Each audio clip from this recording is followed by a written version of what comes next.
مستەفا کازمی بە یاوەری شاندێکی باڵای حکوومەتی عێراق سەردانێکی یەکڕۆژەی بۆ تورکیا ئەنجامدا و بەیانی ڕۆژی هەینی گەڕایەوە بەغدای پایتەخت. سەردانەکەی سەرۆکوەزیرانی عێراق بۆ تورکیا و جێهێشتنی شاندی هەرێمی کوردستان لێکدانەوەی جیاوازی لە ناو شرۆڤەکارانی سیاسیدا دروست کردووە کە بەشێکیان بە مەترسی جددی بۆ سەر قەوارەی دەستوری هەرێمی کوردستانی دەزانن.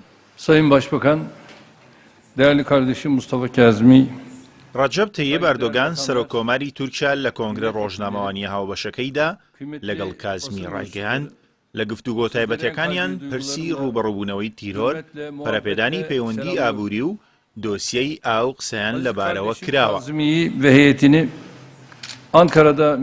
لە ئێستادا قەبارەی ئاڵوگۆڕی بازرگانی نێوان تورکیا و عێراق گەیشتووەتە 17 میلیارد دۆلاری ساڵانە. لە بەرنامەدایە ئەو بڕە بۆ 20 میلیارد دۆلار بەرز بکرێتەوە.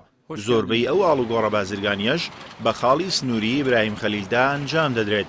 بۆ ئێستا عێراق بەنیازی کردنەوەی خاڵێکی سنووری دیکەیە لەگەڵ تورکیا تا ببێتە جێگرەوەیەک بۆ ئیبراهیم خەلیل. پشکی شێری ئەو ئاڵوگۆڕە بازرگانیەی تورکیا و عێراق لە ئیبراهیم خەلیل داهاتەکەی دێتە بەردەست بەرپرسانی پارتی.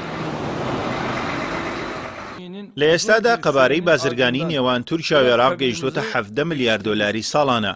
لە بەرنامەشدایە ئەو بڕە بۆ 20 میلیارد دۆلار بەرز بکرێتەوە. زۆربەی ئەو ئاڵوگۆڕە بازرگانیە بە مەرزی ئیبراهیم خەلیلدا ئەنجام دەدرێت. بۆ ئێستا عێراق بەنیازی کردنەوەی خاڵێکی سنووری هاوبەشە لەگەڵ تورکیا تا ببێتە جێگرەوەیەک بۆ ئیبراهیم خەلیل.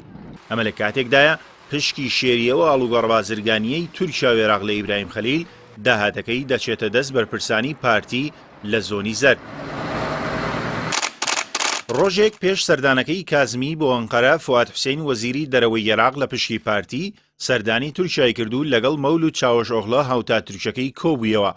لە کۆنگرەیەکی ڕۆژنامەوانیدا چاوشئۆغلۆ ئەوەی ئاشکرا کرد دەستیان کردووە بە ئامادەکاری بۆ کردنەوەی دەروازەی سنووری کۆراڤا. دەروازەکە عێراق و تورکیا ڕاستەوخۆ بەیەکەوە دەبەستێتەوە و دەکەوێتە 12 کیلۆمەتر لە باشووری ڕۆژاوای ئیبراهیم خەلیلەوە. بەکردنەوەی دەروازەکە ئاڵوگۆڕی بازرگانی نێوان عێراق و تورکیا پێویستی بە هەرێمی کوردستان نامێنێت کەوەش بە مەترسیەکی گەورە لەسەر ئاسایشی ئابووری هەرێمی کوردستان دادەنرێت. باسکردن لە کردنەوەی ئەو دەروازەیە دوای ڕیفراندۆمەشکە سخواردۆکەی سەرۆکی پارتی دیموکرات دێت، بەتایبەت دوای ڕووداوەکانی 16 ئۆکتۆبەر. بەو پێی تورکیا لە دوای ئەو ڕووداوانەوە ئامانجێتی پێگەی هەرێمی کوردستان وەک قەوارەیەکی دەستوری لە ناو عێراقدا بە تەواوی لاواز بکات. لەلایەکی تریش چاوی لەسەر وەرگرتنەوەی ئەو ناوچانەی عێراقا کە پێشتر لە ژێر دەسەڵاتی دەوڵەتی عوسمانیدا بوون، لەوانەش ویلایەتی موسڵ. لە ئێستادا بارودۆخی دارایی عێراق لەو پەڕی خراپیدایە. کورتێنانی دارایی و کەمبوونەوەی نەختینەی بانکی و دابەزینی بەهایدراوای کردووە قسە لەسەر داڕمانی ئابووریەکەی دەکرێت.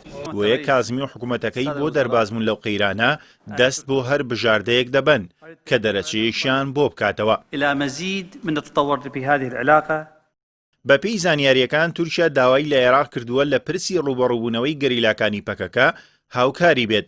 لە بەرامبەریشدا تورکیا لە بابەتی کێشەی ئاو و قەیرانی ئابووری یارمەتی عێراق دەدات. یەکێک لەو دۆسیانەی لە کۆبوونەوەکاندا بۆ یارمەتیدانی ئابووری عێراق قسەی لەسەر کراوە چاکردنەوەی بۆری نەوتی کەرکووک جەیهانە کە بەهۆی شەڕی داعشەوە زیانی زۆری پێگەیشتووە. تورکیا ئامادەی خۆی نیشانداوە ئەو بۆریە نەوتە بخاتەوە کار.